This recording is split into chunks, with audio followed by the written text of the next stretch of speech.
Hello बच्चों, अपने प्यारे से चैनल में आपका स्वागत है। आज हम जो स्टडी करने वाले हैं ईयर वाइज 1 मार्क्स के क्वेश्चन हम स्टडी करने वाले हैं। पहले हम मार्च के क्वेश्चन स्टडी करेंगे, देन जुलाई के क्वेश्चन स्टडी करेंगे। सिर्फ 1 मार्क्स के क्वेश्चन आज हम स्टडी करने वाले हैं इस सेशन में। स्टार्ट करते हैं पहले मार्च 2024 के क्वेश्चन के 1 मार्क्स क्वेश्चन से हम स्टार्ट करने वाले हैं। ठीक है, तो 1 मार्क्स एमसीक्यू हम देख लेते हैं। देखो, पहला जो है सिंपल सा एमसीक्यू आपको दिया गया है। The moment of inertia M I of the disc of radius R and mass M about its central axis is इसका आंसर तो सबको पता ही होगा, इजी क्वेश्चन है। पहला ऑप्शन है M R square by 4, second है M R square by 2, third है M R square and 3 M R square by 2।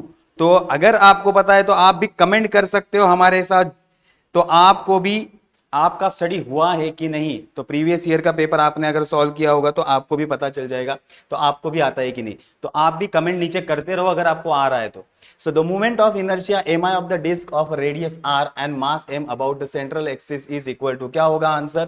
तो इसका आंसर होगा हमारा B, M R square by 2। M R square by 2 central axis पे पूछा है, सेंट्रल एक्सिस के लिए पूछा है, तो ये आपको याद ही रहना चाहिए। ठीक है, नेक्स्ट क्वेश्चन पे आते हैं। चलो next question, dimension formula for the surface tension. अब सरफेस टेंशन का फॉर्मूला चलो मैं आपको सॉल्व करके दिखाता हूं, तब तक आप अपना आंसर कमेंट कर सकते हो। सो सरफेस टेंशन का फॉर्मूला फोर्स पर यूनिट लेंथ होता है। क्या होता है? फोर्स पर यूनिट लेंथ। तो अब फोर्स का डायमेंशन तो हमें पता है, फोर्स का डायमेंशन क्या होता है? फोर्स का dimension L1 M1 T-2 divided by length का डायमेंशन L1। तो अब ये L L कैंसिल हो जाएगा, तो dimension of T surface tension is equal to क्या होगा? L0 M1 T-2 तो हमारा ऑप्शन डी करेक्ट आंसर है। ऑप्शन डी हमारा करेक्ट ऑप्शन है। समझ में आ गया? नेक्स्ट क्वेश्चन की ओर चलते हैं। Phase difference between a node and the adjacent anti node in a stationary wave is.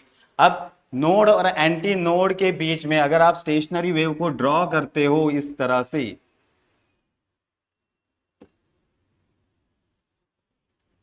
तो ये पॉइंट हमारा नोड है, ये एंटी नोड है। वंस अगेन ये नोड है, ये एंटी नोड है, ये नोड है, ये हमें पता है। तो अब एडजेसेंट नोड और एंटी नोड के बीच में डिफरेंस कितना होता है? कितना होगा? ये 0 से स्टार्ट करेंगे तो ये होगा π/2। कितना होता है? π/2 रेडियन। तो ऑप्शन बी हमारा करेक्ट है, π/2 रेडियन, π/2 रेडियन। ठीक है, ये समझ में आ गया। Then next, the work done in bringing the unit positive charge from the infinity to given point against the direction of electric field. Okay, work done per unit charge, work done per unit charge किसका definition है? ये है हमारा potential का definition, electric potential. So C हमारा correct option है, C हमारा correct option है, electric potential. V is equal to W/Q। ये समझ में आ गया। चलते हैं नेक्स्ट क्वेश्चन की ओर फटाफट। To convert the moving coil galvanometer into ammeter we need to connect a small resistance in a parallel with it, large resistance in series with it, small resistance in series with it and large resistance in a parallel with it. So galvanometer को ammeter में convert करना है, तो shunt का concept आता है। इस तरह का डायग्राम आपने ड्रॉ किया होगा, गैल्वेनोमीटर के साथ एक रेजिस्टेंस लगाया जाता है, तो इसे हम एमीटर कहते हैं, इसे हम एमीटर कहते हैं। तो ये a small resistance in parallel with it, a small resistance in a parallel with it। तो एक्सेस करंट यहां से पास कर देता है, ये हमें पता है। तो small resistance in a parallel with it, ये इसका आंसर है।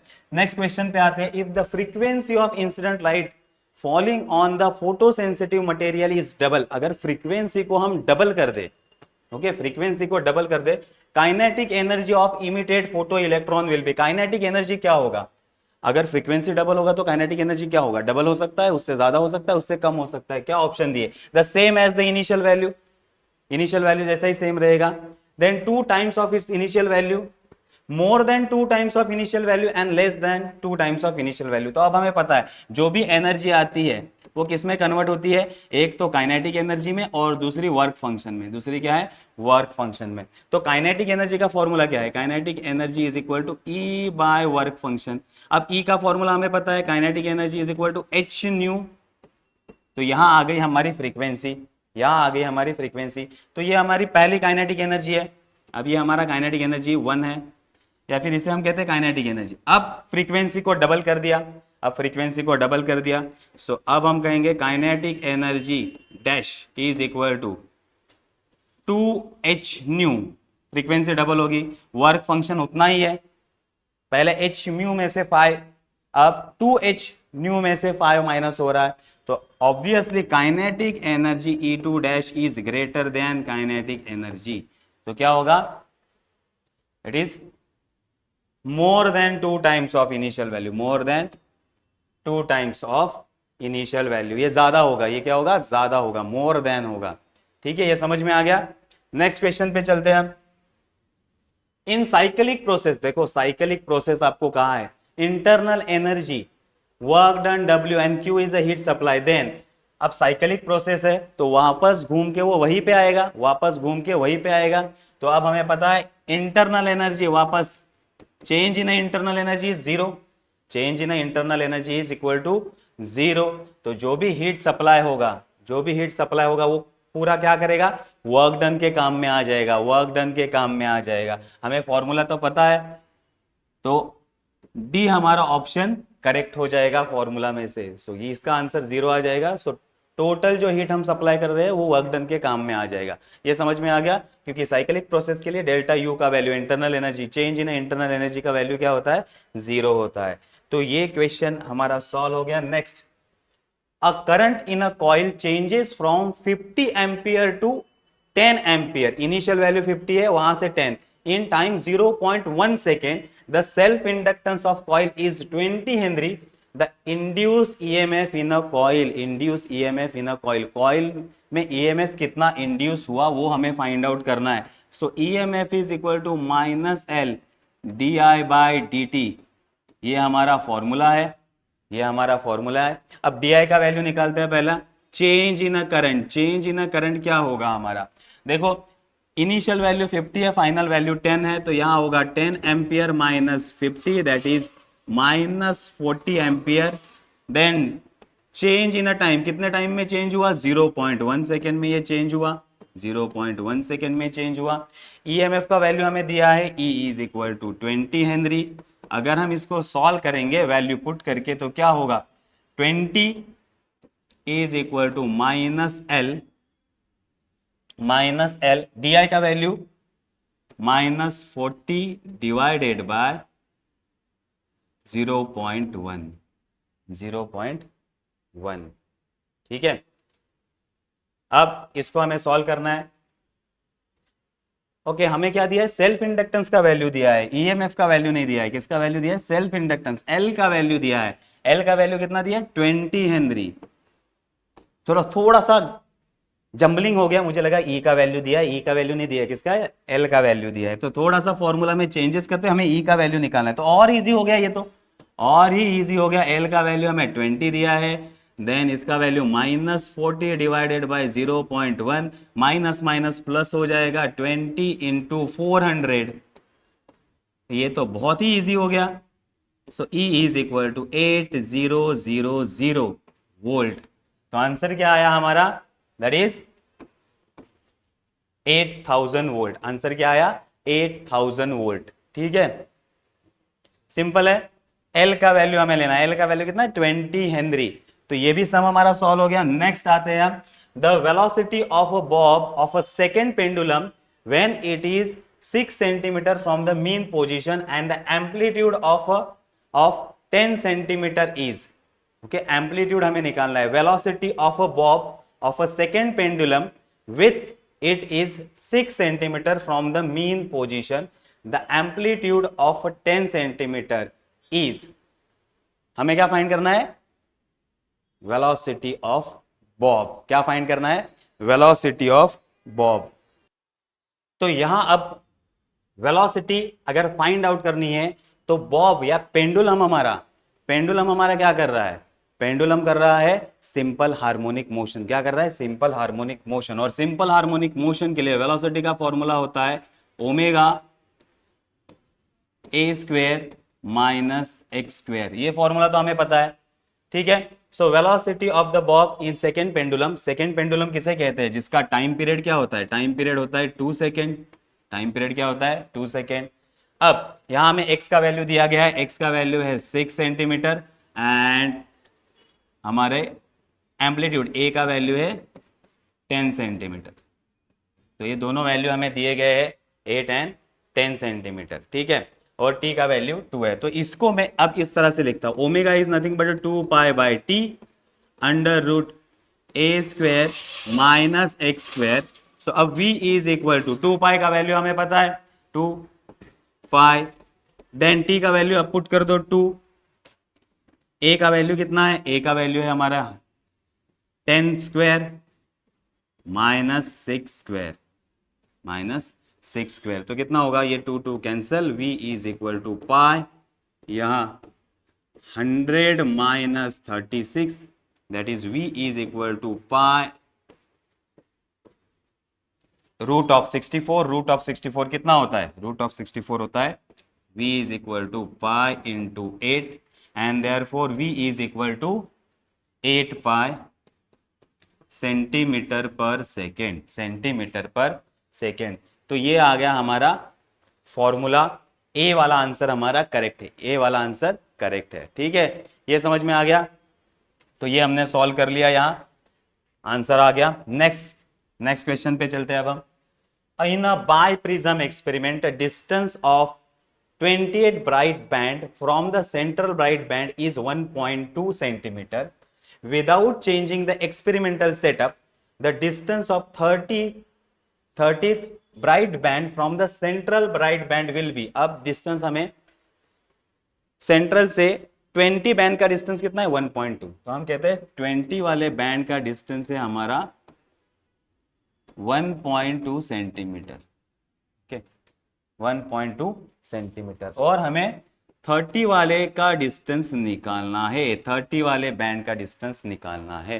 तो हमारे पास फॉर्मूला है x20 इज इक्वल टू क्या है? 20 D lambda by small D and for 30 D lambda by small D. दोनों के लिए सेम फॉर्मूला, ये हम अप्लाई करेंगे। सो देयरफॉर हमें x30 का वैल्यू निकालना है, x30, तो x30 ऊपर ले लेते हैं, x30 divided by x20 is equal to 30 D lambda by D divided by 20 D lambda by D. Common term cancel हो जाएंगे, 0 0 कट हो जाएगा। x30 का वैल्यू हमें निकालना है, 20 का वैल्यू है 1.2 is equal to 3/2। Therefore x30 is equal to 3 into 1 divided by 2। तो कितना आएगा? ये आएगा 0.6, 1.8 है आंसर, 1.8 सेंटीमीटर, 1.8 सेंटीमीटर। तो ये होगा हमारा आंसर डी, 1.8 सेंटीमीटर। इजी है, आ गया आंसर हमारा इसका भी। चलो ये हो गए हमारे ऑलमोस्ट एमसीक्यू सॉल्व हो गए, 24 मार्च के एमसीक्यू सॉल्व हो गए। अब आते हैं क्वेश्चन पे, 1 मार्क्स क्वेश्चन, जो सेकंड क्वेश्चन होता है। Define centripetal force. सबको पता है सेंट्रीपिटल फोर्स क्या होता है? A centre if particle performing a circular motion then force towards centre and along the radius, force towards the centre along the radius. तो सेंट्रीपिटल का डेफिनेशन आपको याद करना है। सेंट्रीपिटल का डेफिनेशन तो सबको पता है, if body performing circular motion then force towards the centre and along the radius is known as a centripetal force. तो शॉर्ट में मैं बता रहा हूं इसका answer. Next, why detergent powder is mix with the water to wash the cloth. Detergent powder क्यों हम use करते हैं? तो पहला इसका रीजन सरफेस टेंशन में है। तो जैसे ही हम डिटर्जेंट पाउडर डाल देते हैं तो सरफेस टेंशन वाटर क्या हो जाता है, कम हो जाता है। और जैसे ही सरफेस टेंशन कम हो जाएगा तो ये क्लॉथ में अच्छी तरीके से एब्जॉर्ब होगा, या छोटे छोटे पोर्स में वाटर अच्छे से जा पाएगा, क्योंकि उसका सरफेस टेंशन क्या हो चुका है, कम हो चुका है। तो ये आपको लिखना है, ये सरफेस टेंशन को रिड्यूस करता है, सरफेस टेंशन को रिड्यूस करता है। देन उसकी वजह से सोकिंग जो प्रोसेस होता है, या कपड़े में जो सोकिंग होता है वाटर का, वो अच्छे से हो सकेगा, और डिटर्जेंट की वजह से क्लीनिंग अच्छे से होगा। ओके, ये हो गया।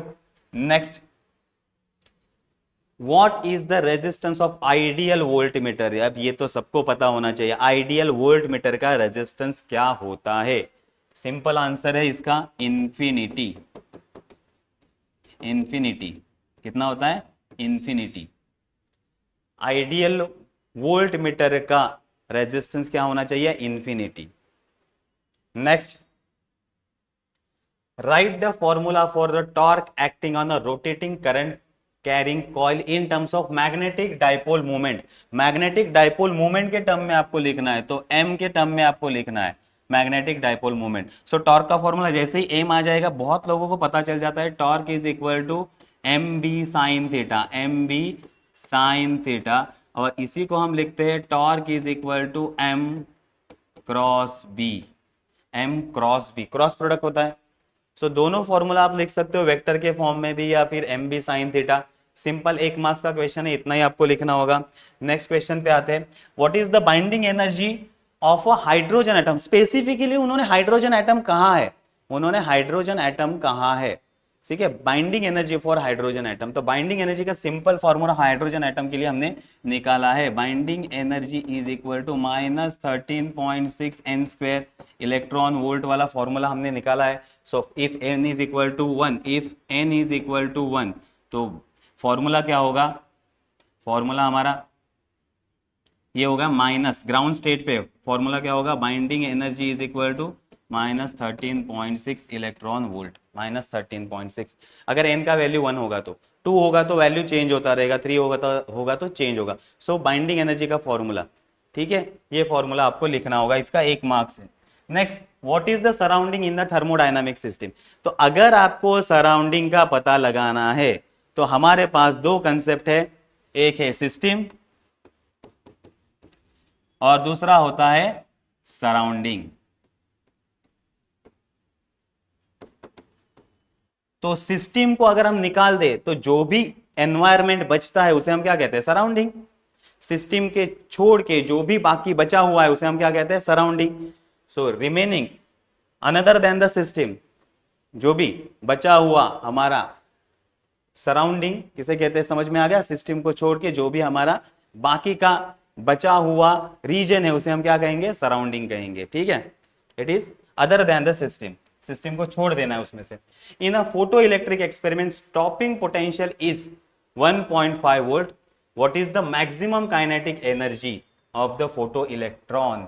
फोटो इलेक्ट्रॉन की काइनेटिक एनर्जी निकालनी है। सर इसमें तो एक ही वैल्यू दिया है, वो भी पोटेंशियल दिया है, स्टॉपिंग पोटेंशियल, V का वैल्यू दिया है 1.5 वोल्ट, और हमें क्या निकालनी है, काइनेटिक एनर्जी। काइनेटिक एनर्जी कहां, तो अगर आप कांस्टेंट में देखोगे तो आपको E का वैल्यू दिया होगा, इलेक्ट्रॉन कहां है, फोटो इलेक्ट्रॉन और नॉर्मल इलेक्ट्रॉन सेम होता है। सो इलेक्ट्रॉन का वैल्यू 1.6 इंटू 10⁻⁻19 कूलोम। तो अब हमारा काइनेटिक एनर्जी का फॉर्मूला फॉर द इलेक्ट्रॉन हमने सीखा है, E इंटू वी होता है। E का वैल्यू 1.6 इंटू 10⁻⁻19 इंटू 1.5, तो कितना आएगा,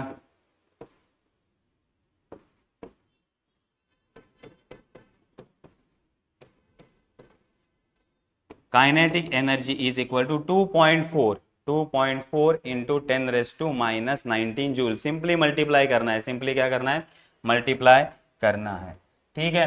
then next question, to capacitor of capacities 5 microfarad and 10 microfarad respectively are connected in a series, are connected in a series. तो दोनों को सीरीज में कनेक्ट किया गया है, सीरीज में कनेक्ट किया गया है, 5 माइक्रोफैरेड एंड 10 माइक्रोफैरेड।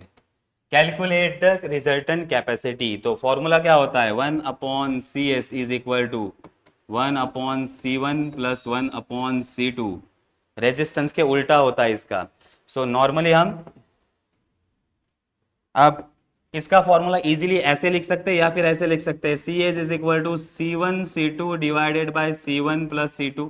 ये भी फॉर्मूला चलेगा, ये और इजी हो जाता है। तो C1 का वैल्यू हमारा क्या है 5 into 10 divided by 5 plus 10। So C S is equal to क्या हो जाएगा 50/15, दैट इज 5 से डिवाइड करेंगे तो क्या होगा 10/3 और ये हो गया 3.33 micro farad, 3.33 micro farad. Simple है, समझ में आ गया, समझ में आ गया। सो नेक्स्ट हमारा जो पेपर होगा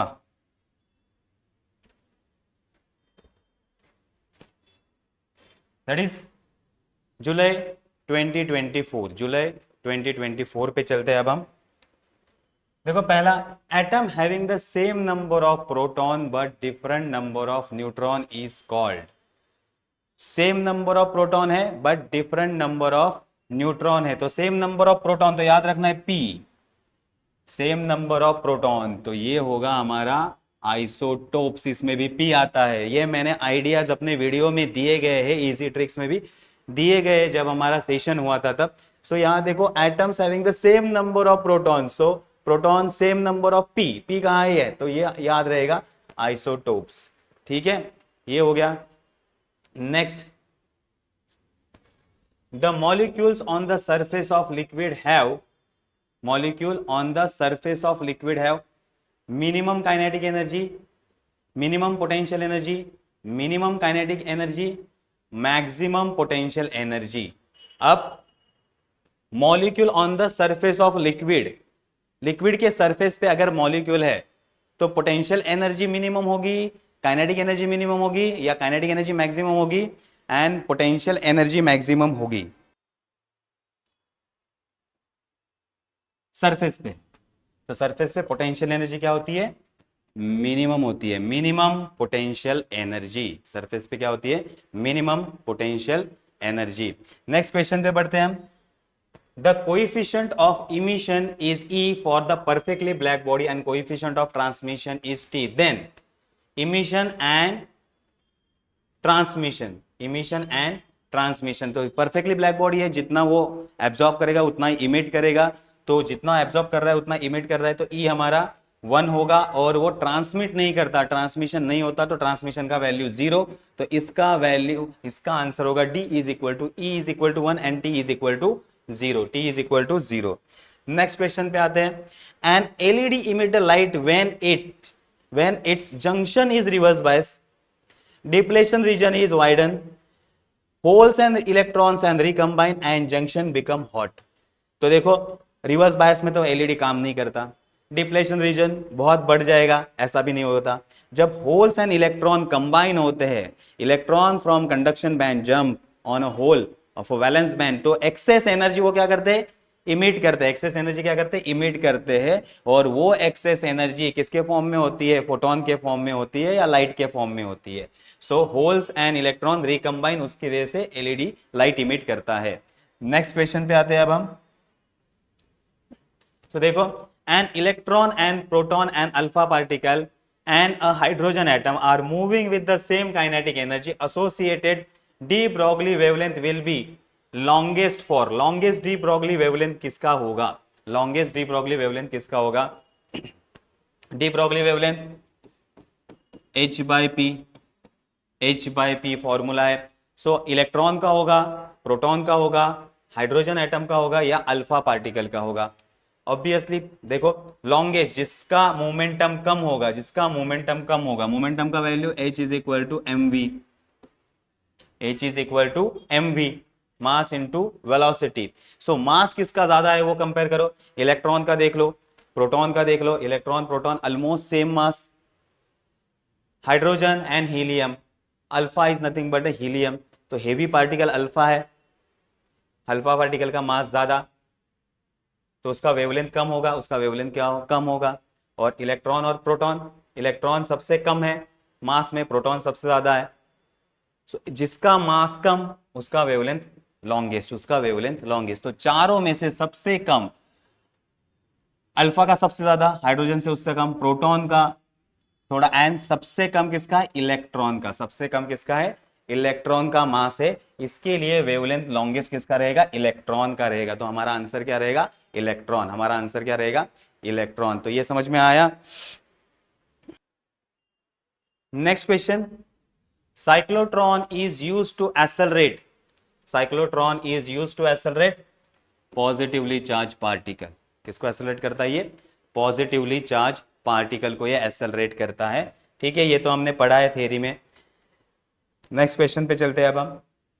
the unit of henry is equal to, unit of the unit henry is equal to, henry, henry हमने इंडक्शन के लिए यूज किया था, अभी अभी हमने फॉर्मूला यूज किया था, E is equal to L D I by D T. अब माइनस साइन में नहीं रहता, therefore L is equal to E D I by D T. E का वैल्यू क्या होता है, वोल्ट, करंट के लिए A और टाइम के लिए सेकेंड। तो ये होगा volt per M, volt divided by ampere into second. Volt into ampere ohm होता है, क्या होता है, ओहम होता है।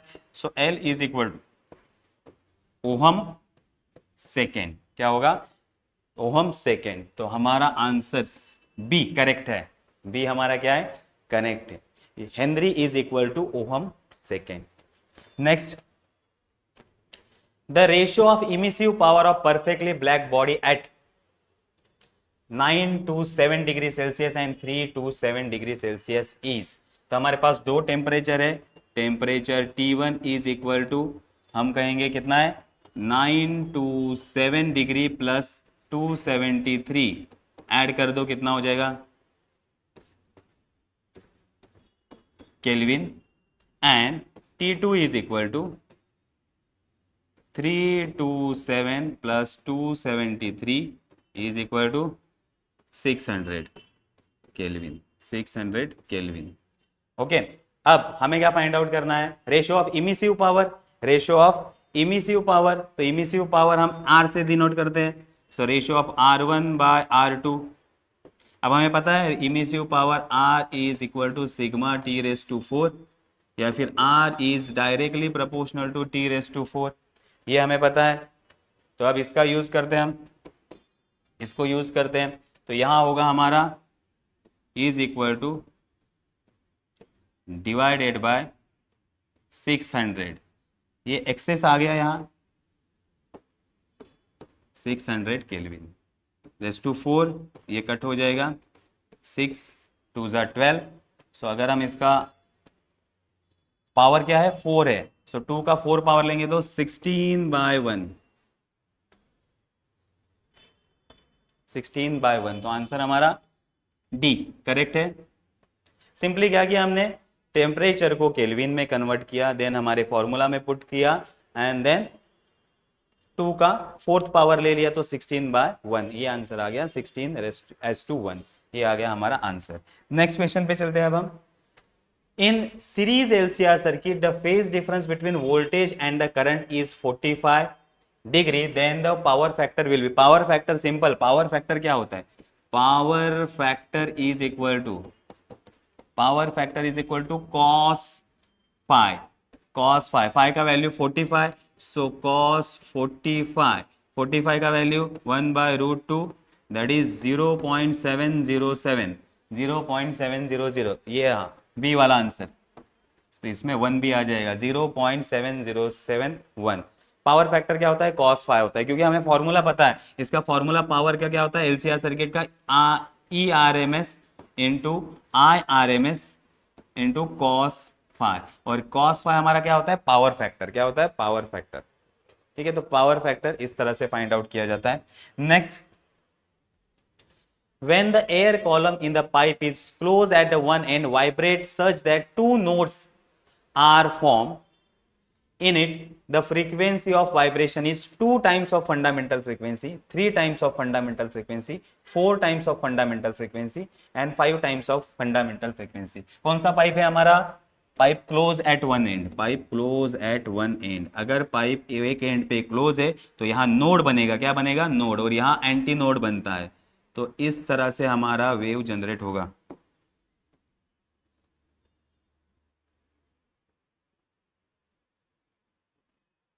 कितने इसमें, एंड 2 नोड्स बन रहे हैं। कितने बन रहे हैं, 2 नोड्स बन रहे हैं। ठीक, ठीक है, सिर्फ 2 नोड्स बन रहे हैं। तो ये हो गया एक नोड, ये हो गया दूसरा नोड, बस इस तरह से 2 नोड्स बन रहे हैं एंड 2 एंटी नोड। तो यहां से देखो ये डिस्टेंस, ये होगा लैम्बडा बाय 4, ये होगा लैम्बडा बाय 4, और ये होगा हमारा लैम्बडा बाय 4। तो टोटल कितना हो गया, 3 lambda by 4, 3 lambda by 4। So simply हम क्या कहेंगे, फंडामेंटल फ्रीक्वेंसी के 3 टाइम्स है। कितने टाइम्स है, 3 टाइम्स है। 3 times of the fundamental frequency, 3 times of fundamental frequency, क्योंकि हमारा लेंथ क्या है, 3 lambda by 4, lambda by 4।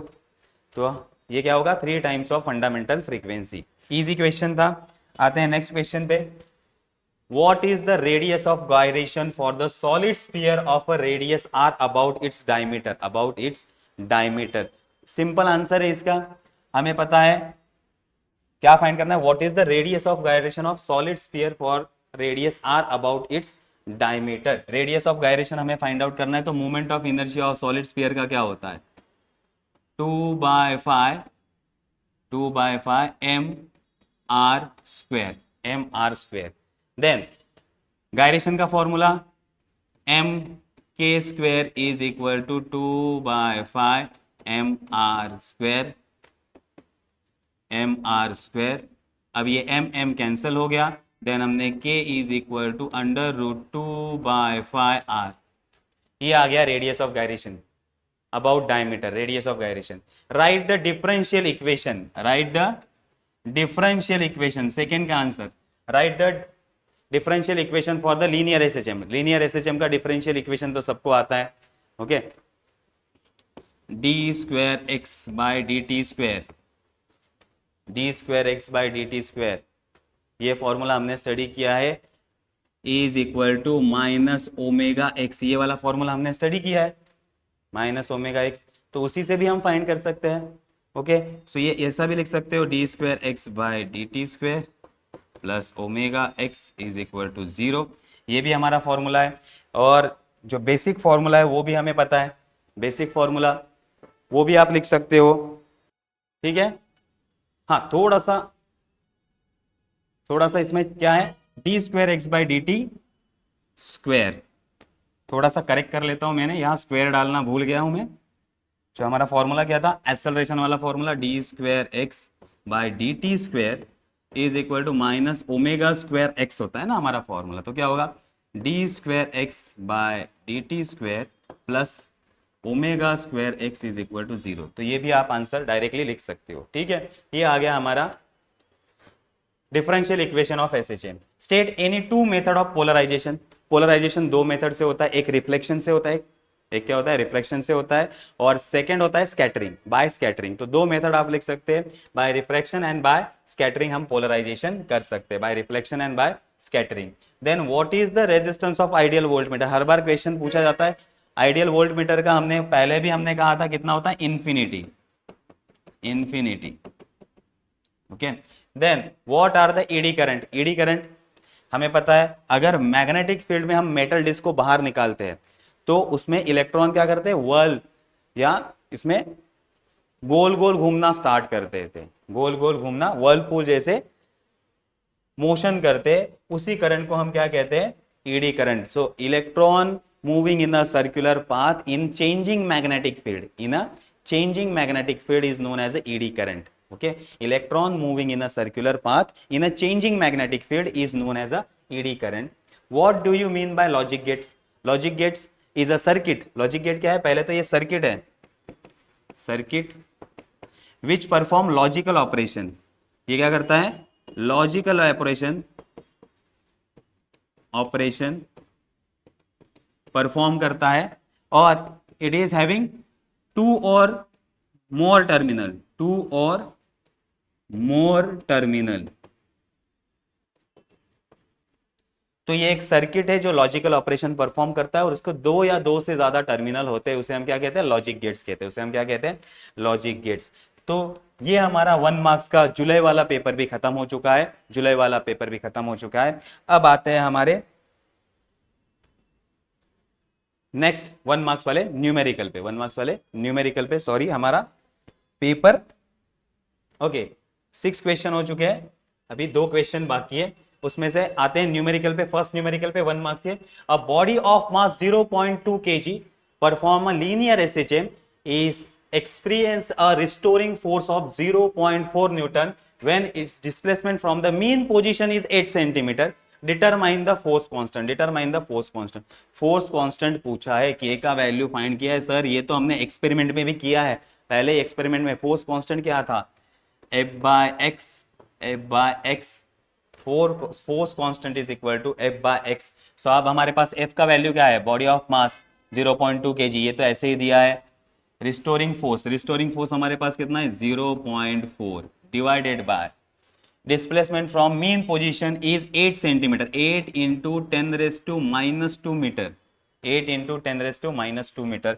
Therefore k is equal to 0.4 into 10⁻² upon 8, तो ये हो जाएगा 40/8 और ये हो जाएगा 5, हमारा क्या हो जाएगा 5 न्यूटन पर मीटर। सिंपल है, फोर्स कांस्टेंट हमें फाइंड आउट करना था। नेक्स्ट हम देखते हैं, determine the work done in bringing a charge 5 microcoulomb from infinity to point A. The potential at point A is a 400 kilo volt, 400 kilo volt. Once again ये same type का question आया है, देखो language change होता रहता है, language change होता रहता है, लेकिन क्वेश्चन सेम आता है। पहले हमें पोटेंशियल का फॉर्मूला या वर्क डन का पोटेंशियल का फॉर्मूला पूछा था, अब हमें वही फॉर्मूला के ऊपर न्यूमेरिकल पूछा है। तो वंस अगेन सेम फॉर्मूला होगा, potential is nothing but work done per unit charge, work done per unit charge. हमें क्या फाइंड करना है, work done. So work done is equal to potential into charge. EV वाला formula हमने use किया था, EV वाला फॉर्मूला न्यूमेरिकल में वही फॉर्मूला है। अब पोटेंशियल का वैल्यू कितना है हमारा, पोटेंशियल का वैल्यू है 400 किलो है, kilo means 10⁻³ kilo means 10⁻³ into charge का वैल्यू कितना है 5 माइक्रो, 5 इंटू 10⁻⁻⁶, 5 माइक्रो कूलोम है। देन अब मल्टीप्लाई करो तो ये क्या हो जाएगा 4 इंटू 10⁻⁵ इंटू 5 इंटू 10⁻⁻⁶, तो ये हो जाएगा 20 इंटू 10⁻⁻⁻1 जूल, और ये हो जाएगा 2 joule. Work done is equal to 2 joule. -1 और 0 को हटा दिया। Simple,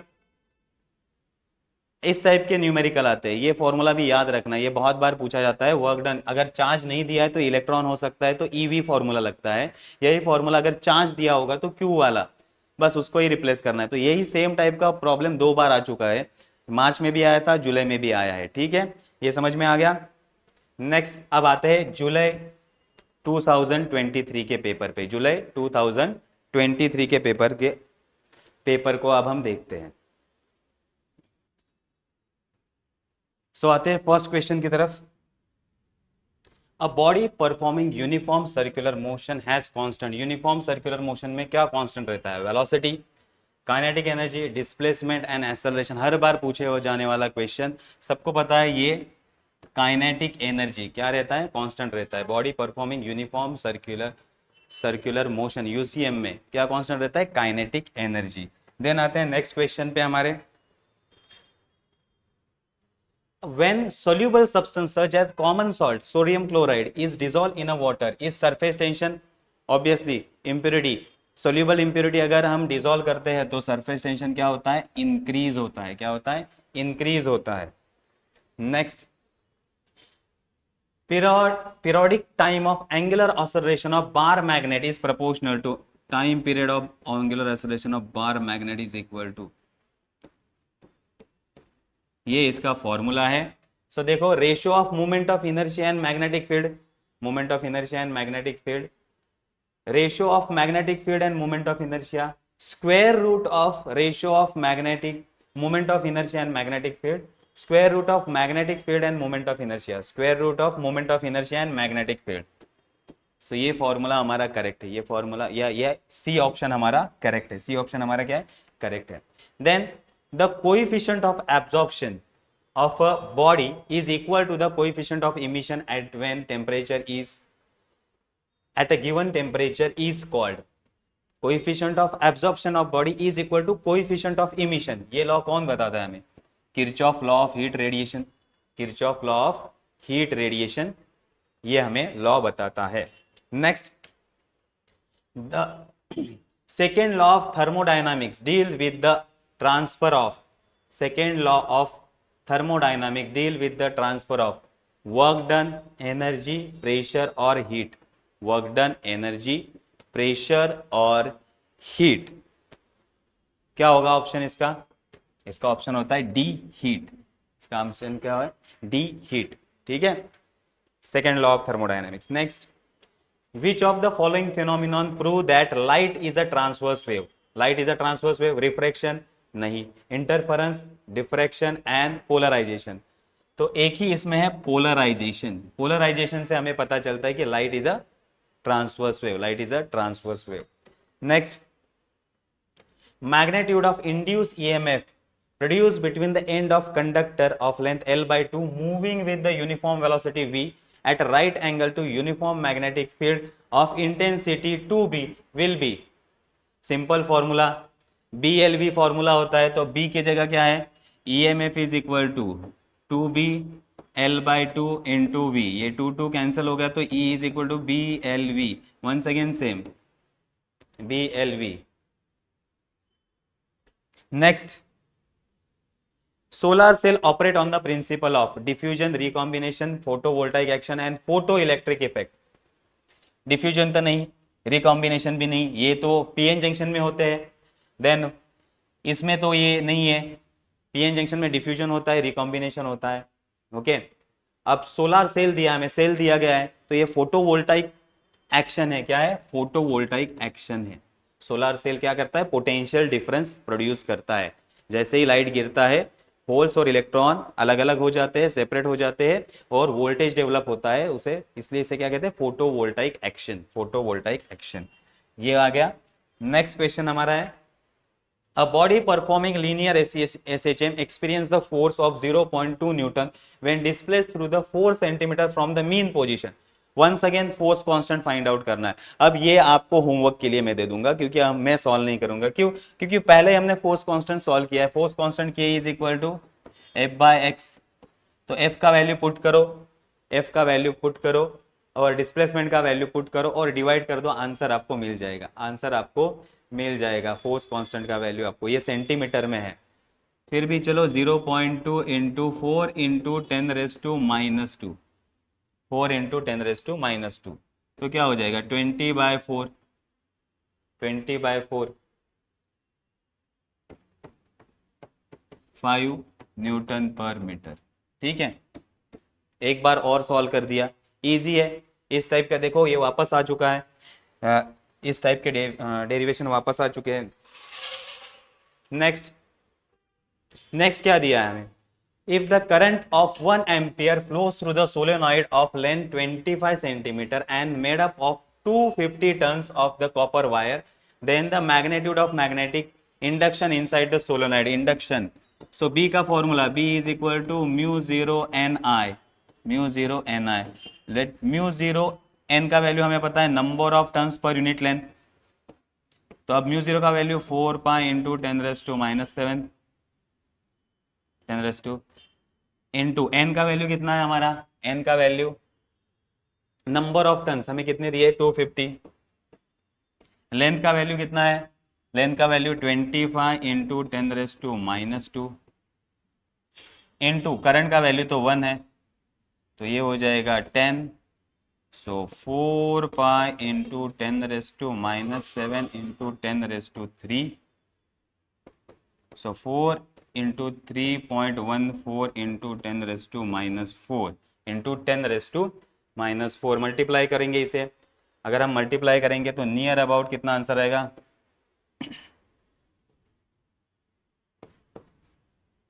12.56 into 10⁻4। कहीं पे है 10⁻4, 12 पॉइंट नहीं। अब एक पॉइंट शिफ्ट करते हैं, 1 पॉइंट में है, एक पॉइंट शिफ्ट करते हैं हम। तो एक पॉइंट अगर हम शिफ्ट करेंगे तो 1.256 इंटू 10⁻³ टेस्ला का ही आंसर है ये 1 पॉइंट, ये रहा सो आंसर बी हमारा करेक्ट होगा, आंसर बी हमारा करेक्ट होगा। ठीक है, अब आते हैं next. State the formula for end correction in the resonance tube. ये तो आपने ढूंढा होगा एक्सपेरिमेंट में भी। End correction E is equal to 0.3D, 0.3D easy formula है। Okay, next, categorize the following into polar and non polar. ये तो आपको पता होगा पोलर कौन सा है और नॉन पोलर। H2 है हमारा पोलर होता है, वाटर पोलर, और ये CO2 non polar. Next, define the potential gradient, define the potential gradient, that is potential per unit length। potential simple formula याद रखना है, potential per unit length is known as a potential gradient। कभी कभी इसको K से भी indicate करते हैं। potential gradient is nothing but a potential per unit length। Simple formula, बहुत बार पूछा जाता है ये। Next, calculate the period of particle performing SHM maximum speed. Maximum speed 0.08 meter per second and maximum acceleration is 0.32 meter per second square. देखो maximum speed हमें दिया है, V max is equal to क्या होता है, V max is equal to, V max का value A omega, और acceleration maximum, maximum acceleration का value A omega square, A omega square. अब हम दोनों को डिवाइड कर देते हैं, दोनों को डिवाइड कर देते हैं। A maximum divided by V maximum is equal to क्या होगा, डिवाइड हो जाएगा तो यहां बचेगा omega, and omega is nothing but 2 pi by T, 2 pi by T. अब A मैक्स का वैल्यू पुट करो, A मैक्स का वैल्यू कितना है 0.32, 0.32, और V मैक्स का वैल्यू कितना है, V मैक्स का वैल्यू है 0.08, 0.08 is equal to 2 pi into T.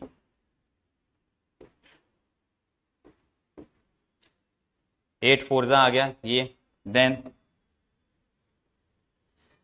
T is equal to 2 pi into, और ये 4 क्रॉस में आ गया, ये डिवाइड हो गया 2, that is 3.14 divided by 2। T is equal to 1,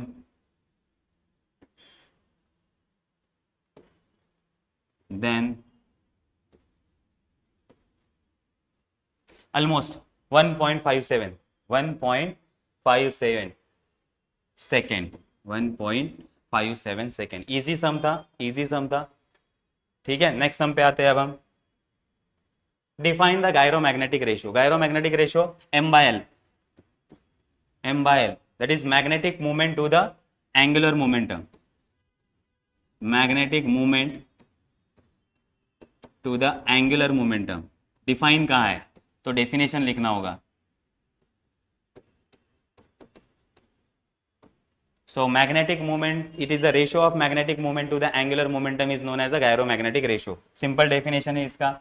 Then state the condition for the current and impedance in a parallel resonance circuit। Parallel resonance circuit में current का वैल्यू क्या होना चाहिए, 0 होना चाहिए। Parallel resonance circuit हमारा इंडक्टर और capacitor, ये हमारा पैरेलल रेजोनेंस सर्किट होता है, पता होगा। तो इसमें करंट क्या होना चाहिए, करंट मिनिमम और जीरो जिसे कहते हैं हम, मिनिमम और जीरो, एंड इम्पीडेंस, इम्पीडेंस होना चाहिए मैक्सिमम, इम्पीडेंस होना चाहिए मैक्सिमम। ठीक है, ये दो कंडीशन है, ये कंडीशन है।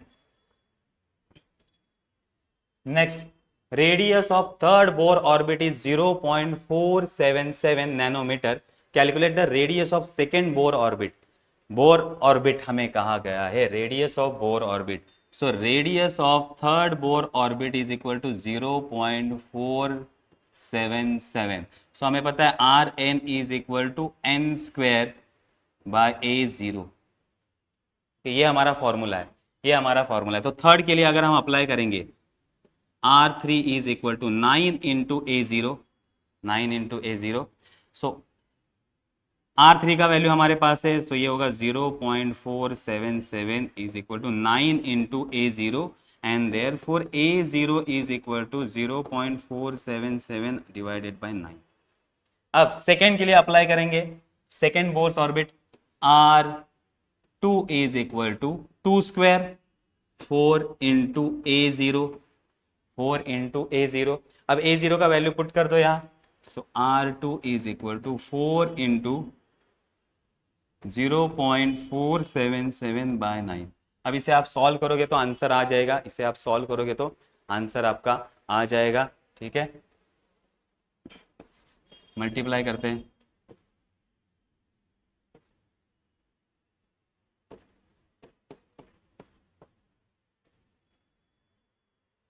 सो 1 पॉइंट समथिंग 1.2 में आंसर आएगा इसका।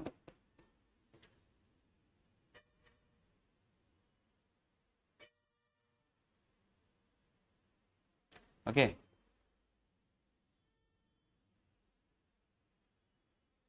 इसको डिवाइड करोगे आप, 9 1 9 से आप स्टार्ट करोगे इसको, इसको डिवाइड करोगे तो 0 पॉइंट में आंसर आएगा इसका 1। सो 0.6 के नियर अबाउट आंसर आएगा, 0.16 के अराउंड इसका आंसर आएगा, 0.16 के अराउंड इसका आंसर आ जाएगा नैनोमीटर, नैनोमीटर। ठीक है, क्लियर है, समझ में आ गया किस तरह से सॉल्व करना है इसको। ए का वैल्यू निकालना है हमारा, ए का वैल्यू यहाँ पुट करना है, देन इसको सॉल्व करना है, 0.16 के अराउंड इसका आंसर आ जाता है। ठीक है, तो यहाँ हमारा ये भी क्वेश्चन कंप्लीट हो गया। Then name the logic gate having single input and single output. Single input and single output कौन सा गेट होता है? ये होता है हमारा नॉट गेट।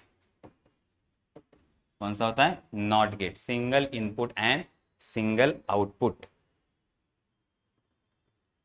तो यहां हमारा जुलाई वाला पेपर 23 का खत्म हो चुका है। अब नेक्स्ट पेपर पे आते हैं, दैट इज मार्च 2023 के पेपर को हम सॉल्व करने वाले हैं। 1 मार्क्स के क्वेश्चन इसके हम सॉल्व करने वाले हैं। सो मार्च 2023 के पहला क्वेश्चन है हमारा, मार्च 2023 के पेपर में पहला क्वेश्चन है, if n is the number of molecules per unit volume and d is the diameter of the molecules, the mean free path lambda of molecule is. Mean free path lambda, तो ये formula हो चुका है, ये formula आपको याद रखना पड़ेगा। इसका आंसर है C1 divided by √2 pi n d square.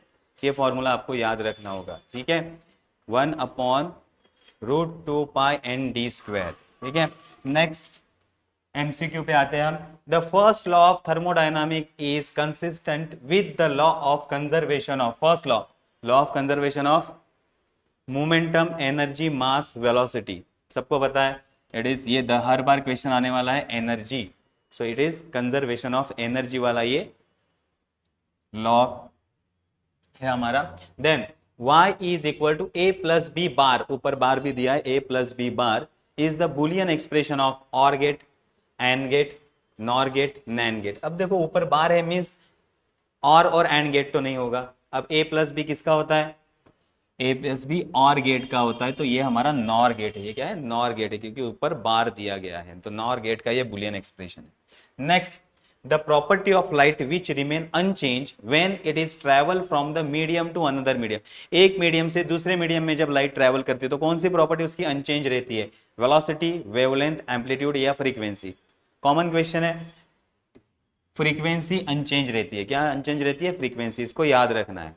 Next, if the circular coil of 100 tons with the cross section area of 1 meter square is kept with its plane perpendicular to the magnetic field of 1 Tesla, the magnetic flux link with the coil। magnetic flux का formula हमें पता है, phi is equal to NBA। अब perpendicular है तो cos का value 1 हो जाएगा, या cos का वैल्यू लेने की जरूरत नहीं है। n का वैल्यू कितना है? नंबर ऑफ टन्स 100, b का वैल्यू है हमारा b is equal to 1 tesla, और एरिया हमारा 1 मीटर, तो ये हो जाएगा 100 वेबर। क्या होगा? 100 वेबर। तो सी आंसर हमारा करेक्ट होगा, 100 weber. Next, if theta represent the angle of contact made by the liquid which completely wets the surface. ये हर बार पूछने वाला क्वेश्चन है, बहुत बार ये भी पूछा जाता है question. So theta represent angle of contact made by the liquid which is completely wet. Completely wet means angle क्या होता है इसका? जीरो। एंगल क्या होता है? Theta is equal to zero, theta is equal to zero. Then LED emits visible light when it is, वापस repeat हुआ है क्वेश्चन, तो रिपीट करने की जरूरत नहीं, इसमें हमें पता है होल्स एंड इलेक्ट्रॉन रिकम्बाइन होते हैं, होल्स एंड इलेक्ट्रॉन रिकम्बाइन होते हैं, ठीक है। तो ज्यादा टाइम वेस्ट करने की जरूरत नहीं। हाँ, ये क्वेश्चन भी बहुत इंपॉर्टेंट है, कभी कभी ये पूछ सकते हैं, मीन्स पहले पुराने पेपर से अगर हम टैली करोगे तो ये क्वेश्चन बहुत बार आया है। Soft iron is used to make the core of transformer because it is core of transformer, या फिर इलेक्ट्रोमैग्नेट के लिए अगर soft iron is use for electromagnet, why, ऐसा भी क्वेश्चन आता है। सो सॉफ्ट मैग्नेट के सॉफ्ट आयन रॉड का क्यों यूज करते हैं? First, low coercivity low retentivity, low coercivity and high retentivity, high coercivity and high retentivity, high coercivity and low retentivity. तो इसका आंसर है लो कोर्सिविटी एंड लो रिटेंटिविटी, ये याद रखना है। जब भी सॉफ्ट आयन आएगा, लो कोर्सिविटी लो रिटेंटिविटी, क्योंकि ये टेम्पररी मैग्नेट होता है। क्या होता है? Temporary magnet. थोड़ा सा मैग्नेटिक फील्ड में इसका मैग्नेटिक फील्ड वैनिश होना चाहिए, ओके, इसलिए ये क्या होता है? Soft iron is nothing but a low coercivity and low retentivity, याद रखना है। नेक्स्ट क्वेश्चन पे आते हैं अब हम। If the maximum kinetic energy of emitted electron of photoelectric effect is 2 electron volt, the stopping potential will be. अब आपको काइनेटिक एनर्जी दिया गया है, सो काइनेटिक एनर्जी आपको दिया गया, स्टॉपिंग पोटेंशियल फाइंड आउट करना है। सो kinetic energy 2 electron volt by E, तो ई ऑलमोस्ट ऐसे याद रखना है, ये की फैक्टर है, तो ऑलमोस्ट सेम आंसर आता है, that is 2 volt.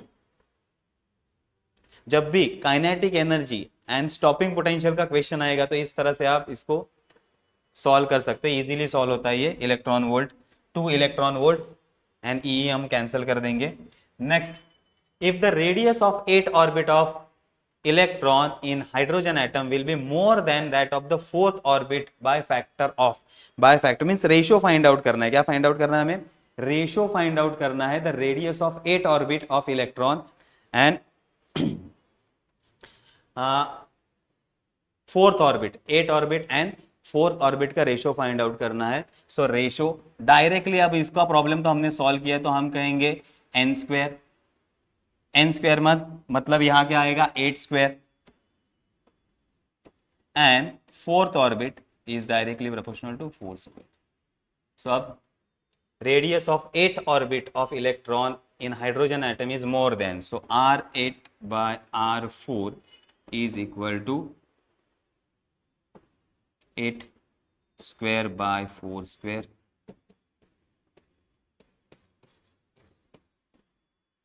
so r8 is equal to 4 times of, so B answer हमारा करेक्ट होगा। क्या होगा? B आंसर हमारा करेक्ट होगा। Radius of 8 orbit of electron 4 times होगा। Okay, next, what is the value of resistance for the ideal volt? Once again question, अब तो हमें पता चल गया ये इंफिनिटी होता है, ये क्या होता है? Infinity. Next, what is the value of force on a close circuit in a magnetic field? अगर क्लोज सर्किट हमने मैग्नेटिक फील्ड में रखा है, क्लोज सर्किट हमने मैग्नेटिक फील्ड में रखा है, तो वैल्यू ऑफ फोर्स 0 होता है, क्योंकि हर डायरेक्शन में फोर्स एक्ट करेगा और एक दूसरे को क्या कर देंगे? कैंसिल कर देंगे, एक दूसरे को कैंसिल कर देंगे, तो 0 आंसर आता है इसका। Next, what is the average value of alternating current? ये भी हमने रिवीजन में किया है। Alternating current, positive half cycle, negative, average लेंगे तो क्या आएगा? 0। एवरेज लेंगे तो क्या आएगा? 0। Then the electron is accelerated through the potential difference of 100 volt, calculate the de Broglie wavelength in nanometer। Nanometre का लास्ट वाला फॉर्मूला de Broglie wavelength का हमने स्टडी किया है। Lambda is equal to 1.228 divided by root of v, सो ये होगा 1.228 divided by 100 means root of 100, so lambda is equal to 1.228 10 0.1228 nanometre. Easy question. Next, if the friction is made 0 for the road, can vehicles move safely on the road? अब road पे friction ही नहीं है, road पे friction, या ऐसा सोचो बहुत सारा ऑयल गिरा हुआ, अब फ्रिक्शन नहीं है, अब आप कैसे गाड़ी चलाओगे? फास्ट चलाओगे या स्लो चलाओगे? और उस पे जाने के लिए डरोगे आप, क्योंकि गाड़ी स्लिप हो सकती है। तो if the friction make 0, can vehicle move safely? No, vehicle safely move नहीं कर सकता। To travel safely there is a friction between tyre and road, road और टायर के बीच में क्या होना चाहिए, फ्रिक्शन होना चाहिए, तभी गाड़ी सेफली मूव करेगी, नहीं तो गाड़ी सेफली मूव नहीं करेगी। तो ये आपको आंसर देना होगा, ठीक है। Next, state the formula giving relation between electric field intensity and potential gradient. Famous question है ये। Electric field intensity is equal to negative potential gradient, is equal to negative potential gradient, E is equal to minus dV by d x, minus dV by d x, ठीक है। Next, calculate the velocity of particle performing SHM after 1 second if the displacement is given by. तो इसका मैं short में आपको answer means ज्यादा solve नहीं करता, डायरेक्टली आंसर निकालने की कोशिश करूंगा। तो देखो हमें डिस्प्लेसमेंट दिया गया x is equal to 5 sine pi t by 3। अब हमें क्या फाइंड आउट करना है, वेलोसिटी। सो इसको हम, velocity is nothing but dx by dt, dx by dt। तो इसका डेरिवेटिव ले लेता हूं मैं, dt ऑफ, इसके दो मेथड है लेकिन ये मेथड थोड़ा अच्छा लगता है मुझे, इसलिए मैंने ये मेथड लिया है, 3 है, ठीक है। चल अब इसमें से 5 कांस्टेंट आ जाएगा, साइन का derivative cos pi by 3t and into pi by 3 so now अब हमें क्या कहा है, now t is equal to 1, t is equal to 1 second के बाद फाइंड आउट करना है। सो v का वैल्यू आएगा, v is equal to 5 into cos pi by 3 into pi by 3, या फिर v is equal to 5 pi by 3 into cos 60, हाँ cos 60 का वैल्यू क्या होता है, √3। cos 60 का वैल्यू पुट करना है, cos 60 का वैल्यू अगर आप पुट करोगे इसमें और इसको सॉल्व करोगे तो नियर अबाउट 2.61 इसका आंसर आता है मीटर पर सेकेंड, ठीक है। 2.61 इसका आंसर आता है। नेक्स्ट क्वेश्चन पे चलते हैं। Right the mathematical formula for bore magneton. Already मैंने लिख के रखा है, बोर मैग्नेटॉन बहुत बार इसको भी पूछा जाता है nth ऑर्बिट के लिए। So Bohr magneton is equal to EH divided by 4 pi me, EH is equal to EH divided by 4 pi me, ठीक है। नेक्स्ट, अब आने वाले हम जुलाई 2022 के पेपर की। तो अब हम सॉल्व करने वाले हैं जुलाई 2022 का पेपर, ठीक है। इसके हम 1 मार्क्स क्वेश्चन सॉल्व करने वाले हैं, तो जुलाई 2022 का पीपीटी मैंने लगा दिया है, अभी थोड़ा सा चेक कर लिया है। अब हम नेक्स्ट क्वेश्चन स्टार्ट करते हैं। इसके क्वेश्चन मैंने लगा दिया है। सो रेन ड्रॉप, पहला क्वेश्चन हमारा एमसीक्यू का, rain drop are spherical in shape because of, rain drop are spherical in shape because of. चलो क्या ऑप्शन है, surface tension, capillarity, downward motion, acceleration due to gravity. So rain drop are spherical, simply सबको पता है, because of surface tension, ठीक है। Next question की ओर चलते हैं। Average kinetic energy of gas, first directly proportional to absolute temperature of gas, directly proportional to square of absolute temperature of gas, directly proportional to square root of absolute temperature of gas and inversely proportional to absolute temperature of gas. तो kinetic, average kinetic energy, जैसे ही gas को heat करेंगे जितना temperature बढ़ता है उतना kinetic energy बढ़ती है, ऐसा हमें पता है। सो it is directly proportional to absolute temperature of gas, Next, a graph of pressure versus volume in ideal gas for different process is shown in the graph curve OA represent, OA। अब देखो volume हमारा change हो रहा है लेकिन pressure constant रह रहा है, प्रेशर का वैल्यू कांस्टेंट है। सो यहाँ प्रेशर हमारा क्या है, कांस्टेंट। तो जब प्रेशर कांस्टेंट होता है तो उस प्रोसेस को क्या कहते हैं, आइसोकोरिक, आइसोथर्मल, आइसोबारिक या एडियाबैटिक। तो उसे कहते हैं आइसोबैरिक प्रोसेस। तो ये हमारा आइसोबैरिक प्रोसेस है, ठीक है, isobaric process. Next, standing wave are produce on the string fix at the both end. In this case all particle vibrate in phase, all antinodes vibrate in a phase, all alternate antinodes vibrate in a phase, all particle between two consecutive antinodes vibrate in a phase. तो अब standing wave अगर form होती है हमें पता है string पे, तो इस तरह से वेव जाती है एंड देन ये स्टैंडिंग वेव क्रिएट होती है. तो ये पार्ट अगर एंटी नोड होगा, ये नोड ये एंटी नोड, तो क्या होगा, एक anti node node anti node node, तो क्या होगा, alternating anti nodes are vibrate in a phase. Alternating anti node क्या होता है, फेज में वाइब्रेट होते हैं. देखो अल्टरनेटिंग एंटी नोड फेज में वाइब्रेट होते हैं. Next, what change are observed in a diffraction pattern if the whole apparatus is immersed in a water.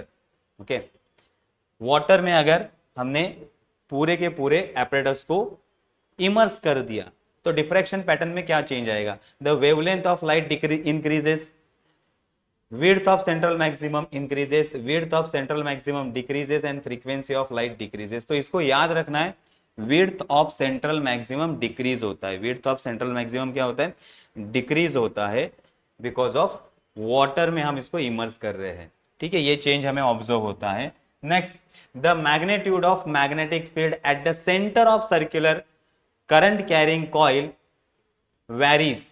The magnitude of magnetic field at the center of circular current carrying coil varies inversely with the square of the radius of coil, directly with the radius of the coil, inversely with the radius of coil and directly with the square of radius of coil. तो क्या होता है centre में magnetic field, I think mu 0I/2R ऐसा कुछ होता है. ठीक है, so B is inversely proportional to R.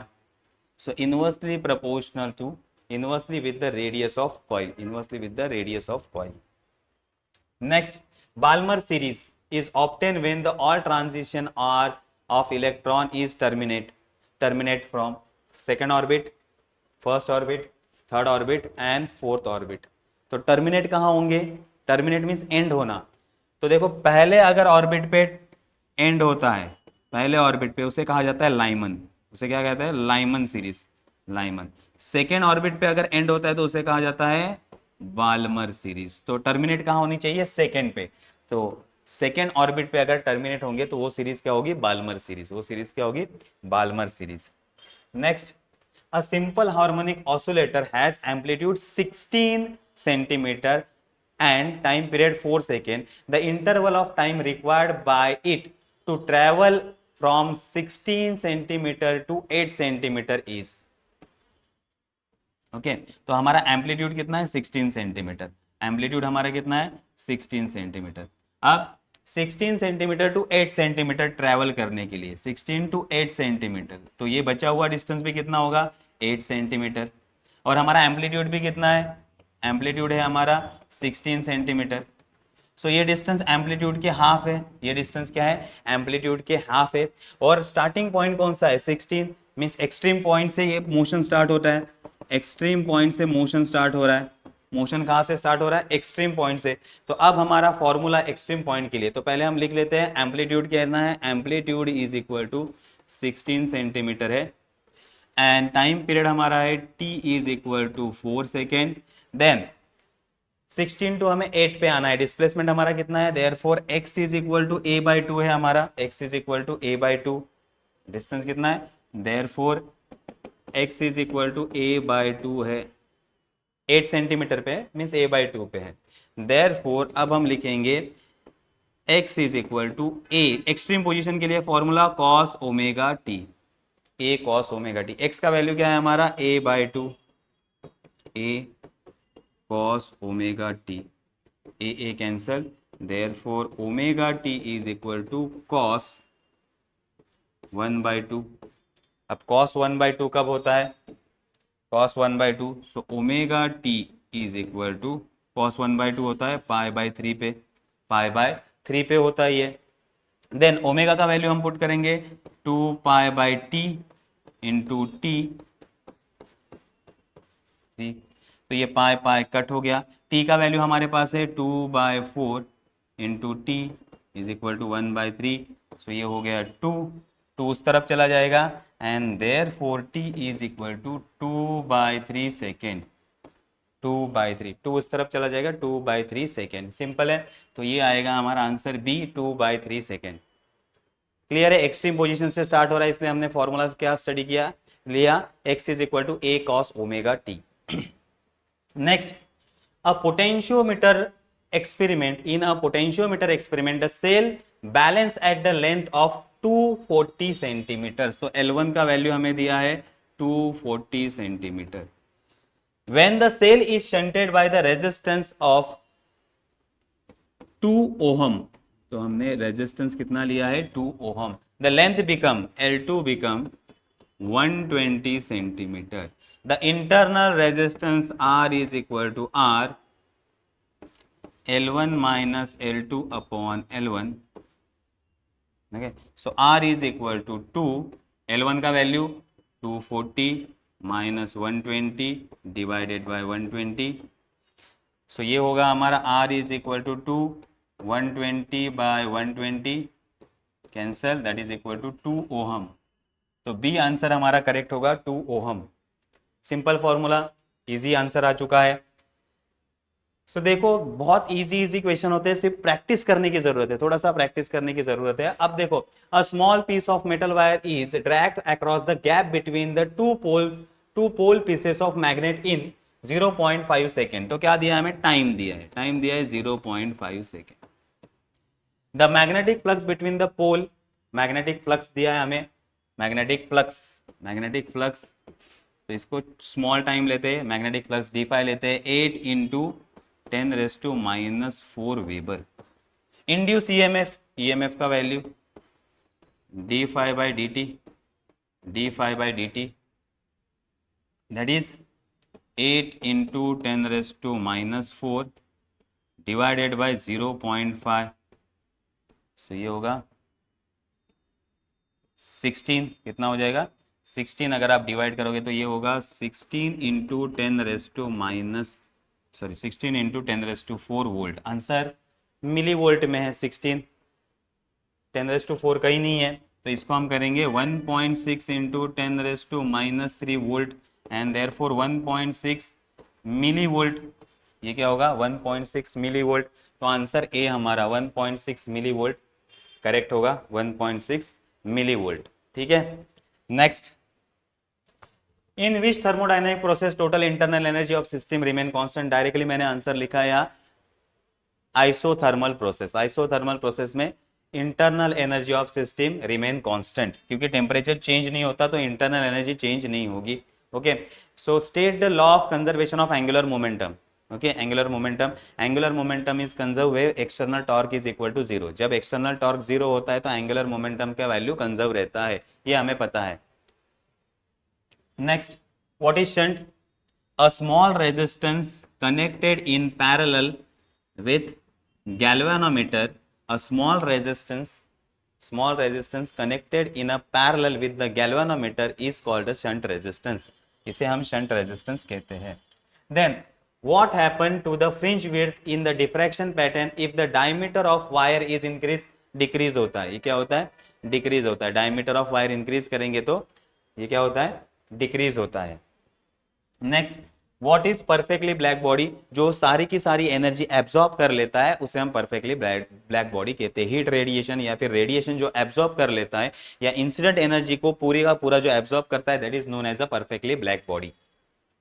Next, state the formula for electric field intensity point outside the infinite long charge cylindrical conductor. तो हमने गॉस लॉ सीखा है, उसमें डायरेक्टली फॉर्मूला आपको है सिलेंडर का, तो यहाँ हमने के भी लिया है, डाइलेक्ट्रिक कांस्टेंट भी इंट्रोड्यूस किया है इसके अंदर। ठीक है, next, the half life of nuclear species is 1386 years, calculate the decay constant per year. अब हमें हाफ लाइफ, ये फॉर्मूला पता है, T half is equal to 0.693 divided by lambda.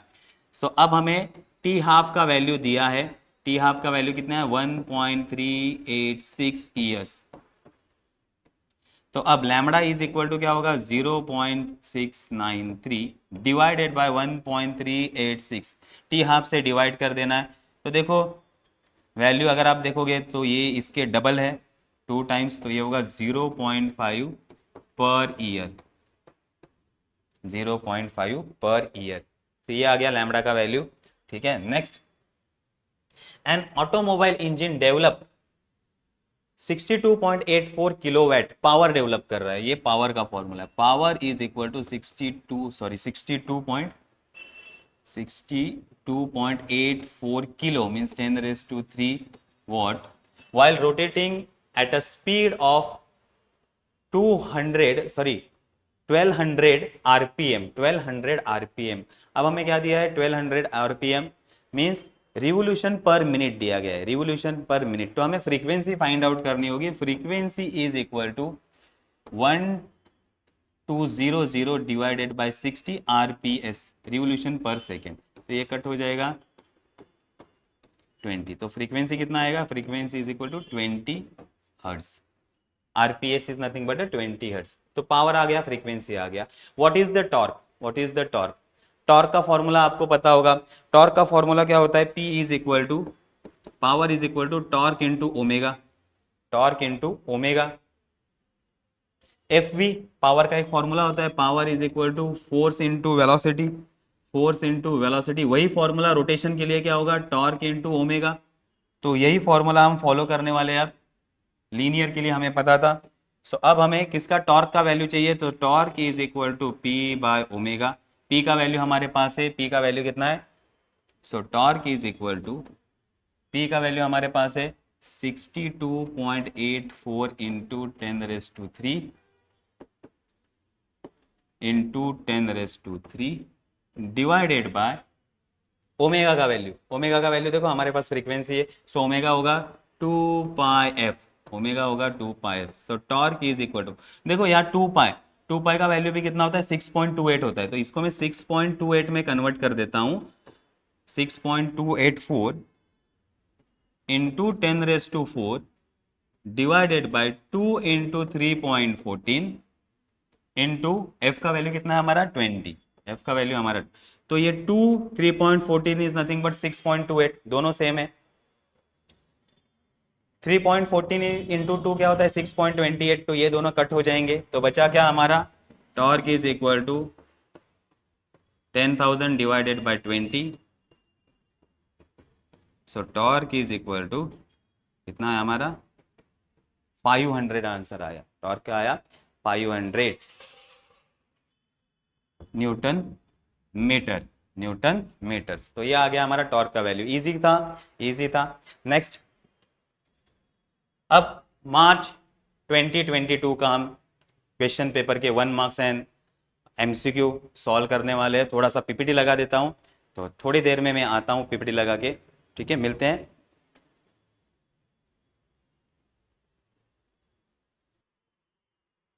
चलो यस, पीपीटी लग चुका है हमारा। देन अब स्टार्ट करते हैं हम मार्च 2022 का पेपर, मार्च 2022 का पेपर। तो पहला हमारा क्वेश्चन है the first law of thermodynamics. Once again repeated question, the first law of thermodynamics is conserve with the conservation of energy. देखो वापस रिपीट हुआ ये question. Then the average value of alternating current over a full cycle, ये भी once again repeat हुआ है हमारा question.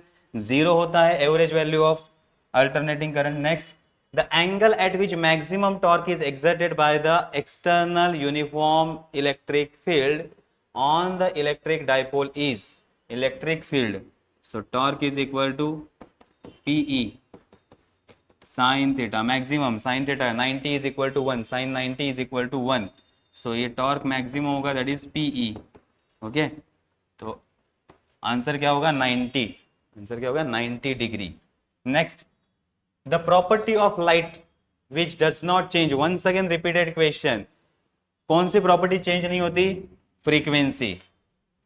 सो repeated question देखो आ रहे हैं, तो अगर आप प्रीवियस ईयर के क्वेश्चन करते हो तो आपको ये बेनिफिट होता है। ये भी रिपीटेड क्वेश्चन है, the root mean square speed of the molecule of gas is proportional to, अभी अभी हमने देखा था, सिर्फ वर्ड में लिखा था रूट ऑफ टेम्परेचर, यहां डायरेक्टली हमें रूट ऑफ टेम्परेचर यहां डायरेक्टली दिया गया है, वर्ड में नहीं लिखा है, ठीक है। Next, the unit weber per metre. अब वेबर तो फ्लक्स का यूनिट है और मीटर स्क्वायर एरिया का यूनिट है। So flux per area is nothing but magnetic field, और इसी का यूनिट होता है टेस्ला। इसका यूनिट क्या होता है, टेस्ला। तो ये होगा टेस्ला, ठीक है।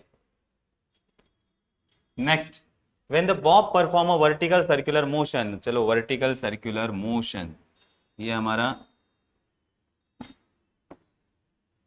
Vertical circular motion, vertical circular motion in a vertical plane, the difference in the tension in the string, tension में जो डिफरेंस होता है, यहाँ हमारा 3 mg होता है और यहाँ वर्टिकल पॉइंट पे होता है 6 mg, ये याद रखना है टेंशन में difference. So horizontal position and upper most position, horizontal position and upper most position दोनों में डिफरेंस कितना होगा? 3 mg, 6 mg माइनस 3 mg कितना होगा? 3 mg, कितना होगा? 3 mg। और यहाँ हमारा टेंशन होता है, दोनों में डिफरेंस, यहाँ का और यहाँ का डिफरेंस 6 mg और यहाँ का डिफरेंस 3 mg और यहाँ का डिफरेंस 3 mg, ठीक है। तो इस तरह से हम सॉल्व करते हैं इसको, जनरली ये याद रखना है, ये याद रखने के लिए एक ट्रिक वाला डायग्राम है, ठीक है। Next, a liquid rise in a glass capillary tube up to height 2.5 centimeter at room temperature. If another glass capillary tube having the radius half, what is the earlier tube is immersed in the same liquid, the rise of liquid। अब हमें पता है inversely proportional means ये double ही कर देता है directly, 2 time से ये इंक्रीज होगा, 2 टाइम से क्या होगा? इंक्रीज होगा प्रीवियस वैल्यू से, तो ये होगा 5 सेंटीमीटर, क्या होगा? 5 सेंटीमीटर। तो रेडियस हाफ होगा तो हाइट डबल होगा, हाइट क्या होगा? डबल होगा, ये हमने सीखा है। तो इसको सॉल्व करने की ज्यादा जरूरत नहीं, आप आइडिया लगा सकते हो। देन इसका फॉर्मूला मैंने ऑलरेडी लिख दिया है, young double slit experiment, 2 coherent sources have different amplitude if the ratio of maximum intensity to minimum intensity। तो ये हमें maximum intensity and minimum intensity in terms of amplitude हमें दिया जाता है। सो रेशियो ऑफ एम्पलीट्यूड हमें find out करना है, तो हमें दिया गया है maximum 16/1 is equal to a1 plus a2 square divided by a1 minus a2 square. Square को हटा देते हैं तो ये हो जाएगा 16 मीन्स 4 का स्क्वायर है, 4/1 is equal to a1 plus a1 minus a2। Cross multiply कर लेते, इसको क्रॉस मल्टीप्लाई करते तो क्या होगा? 4a1 minus 4a2 is equal to a1 plus a1 plus a1 वाले टर्म एक तरफ, a2 वाले टर्म एक तरफ। सो a1 वाले टर्म आगे 4a1 minus a1 is equal to 4a2 plus a2, तो ये हो जाएगा 3a1 और ये हो जाएगा 5a2। So a1 by a2 अगर हम करेंगे, a1 by a2 is equal to 5 divided by 3 that is equal to 5s/3। तो हमारा आंसर बी करेक्ट हो जाएगा, आंसर बी करेक्ट हो जाएगा, ठीक है। नेक्स्ट, चलो, the equation of simple harmonic progressive wave हमें दिया गया है। सिंपल हार्मोनिक प्रोग्रेसिव वेव का ये हमारा इक्वेशन होता है, ट्रेवलिंग इन द स्ट्रिंग। इसका इक्वेशन दिया है y is equal to 8 sin 0.02 x minus 4t centimetre. The speed of wave हमें फाइंड आउट करना है। स्पीड ऑफ वेव क्या होता है? N lambda, frequency into lambda. तो देखते हैं फ्रीक्वेंसी और लैम्बडा हमें मिलता है क्या इससे? हमारे पास लैम्बडा भी है, फ्रीक्वेंसी भी है, कंपेयर करो इक्वेशन को। So y is equal to 8 sine 0.02x 4t। चलो कंपेयर करते हैं, comparing equation, a is equal to 8 then 2 pi upon lambda is equal to 0.02 and यहां हम लिखते हैं 2 pi n is equal to 4, 2 pi n is equal to 4। तो यहां से सॉल्व करते हैं, इसको सॉल्व करेंगे तो ये आएगा 0.01। So lambda is equal to pi divided by 10⁻⁻², 10⁻⁻², ये आ जाएगा, ठीक है। यहां हम डिवाइड करते हैं, देखो ये 2 आ गया। So n is equal to, दोनों वैल्यू पुट करो, दोनों वैल्यू हम पुट करते हैं। v is equal to n lambda, so v is equal to n का वैल्यू क्या है हमारा? n लैम्बडा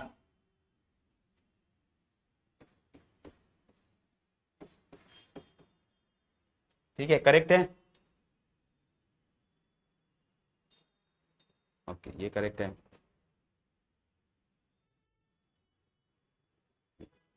और यहाँ 4πn is equal to T, तो ये हो गया। सो अब इसको हमने मल्टीप्लाई कर दिया है। सो पाई मीन्स 3.14 इंटू 3.14, अगर हम मल्टीप्लाई करते हैं आंसर सिंपल दिया है।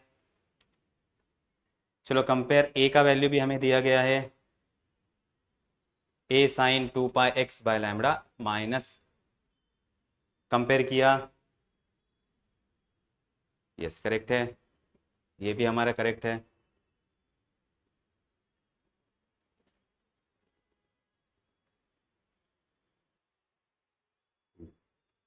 तो हाँ ये करेक्ट है।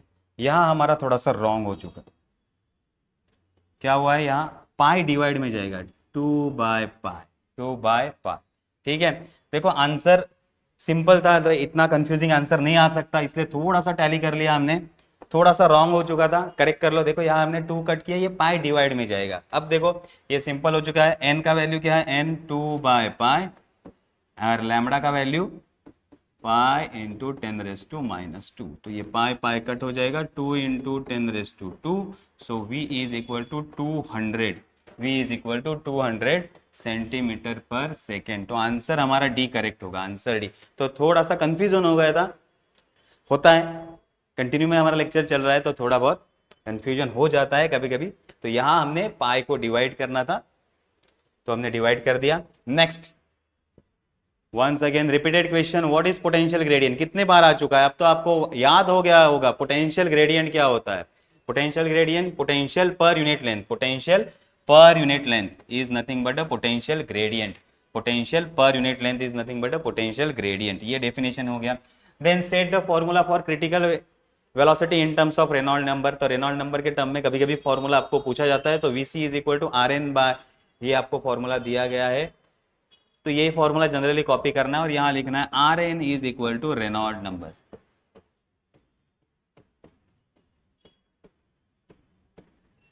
सिंपल।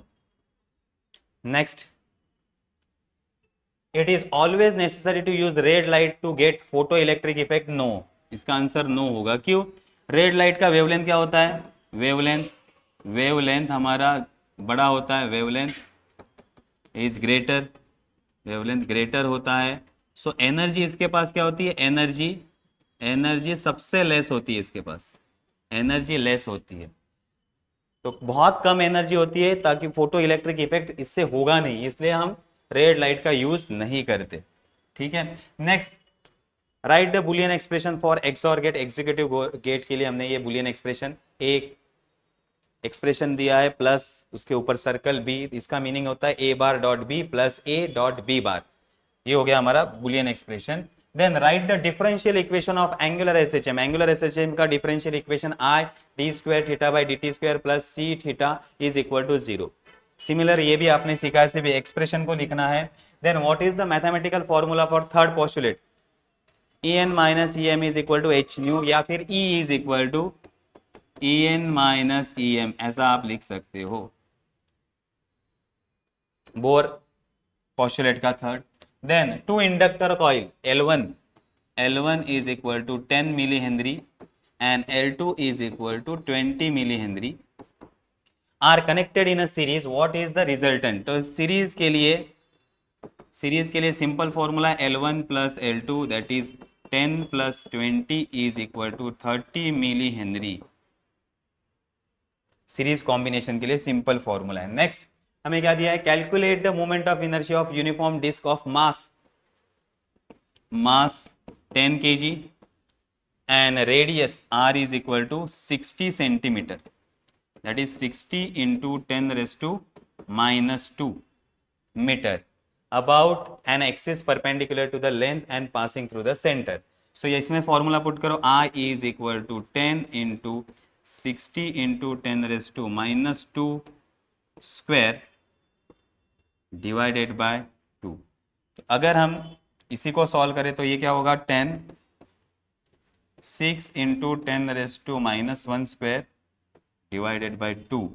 तो ये हो जाएगा 5, सो यहाँ हो जाएगा I is equal to 5 into 36 into 10⁻⁻2 and I is equal to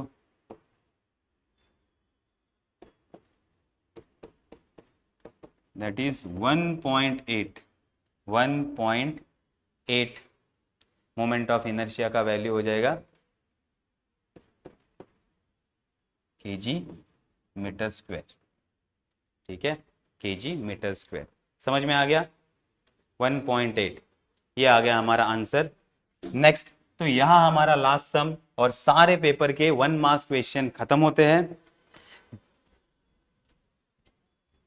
तो ऑलमोस्ट हमने जितने भी पेपर हुए हैं कोरोना से पहले, मीन्स कोरोना जब आया था तो कोरोना में पेपर नहीं थे, हमें पता था होम हमारे ही सेल्फ सेंटर में या अपने ही कॉलेज में एग्जाम होता था। उसके बाद अब जब पेपर स्टार्ट हो गए तो 22 से स्टार्ट हुए, तो 22, 23, 24 के हमने 6 पेपर के 1 मार्क्स क्वेश्चन सॉल्व कर लिए हैं। नेक्स्ट लेक्चर में आपको लेके आऊंगा 2 मार्क्स क्वेश्चन का एक वीडियो लेके आऊंगा। अगर आप इसको लाइक करते हो, शेयर मींस लाइक करते हो, इसका रिस्पांस अच्छा देते हो, तो हम 2 मार्क्स के क्वेश्चन भी आपको सॉल्व करके दिखाएंगे। अब टाइम नहीं है फटाफट रीड करने का, इसलिए हम फटाफट इसका रिवीजन करेंगे। ज्यादा एक्सप्लेनेशन के साथ कोई भी वीडियो नहीं होगा। एक्सप्लेनेशन वाले वीडियो की लिंक आपको नीचे दी जाएगी, तो आप उस लिंक को देख के टॉपिक सीख सकते हो। लेकिन अभी लास्ट मोमेंट पे हम ज्यादा डिटेल में नहीं जाएंगे, तो फास्ट रिवाइज करते रहेंगे। अगर आपको याद रहेगा कि अरे ये क्वेश्चन तो रिपीट हो रहा है, इसको अच्छे से याद कर लो, वीडियो देखते रहो, एंड देन अगर आपके पेपर में वो क्वेश्चन आता है तो आपको जल्दी क्लिक होगा। ठीक है, सो मिलते हैं नेक्स्ट वीडियो में। 2 मार्क्स के क्वेश्चन लेके मैं नेक्स्ट वीडियो में आऊंगा आपके साथ। ठीक है, तो मिलते हैं नेक्स्ट लेक्चर में, तब तक के लिए बाय बाय।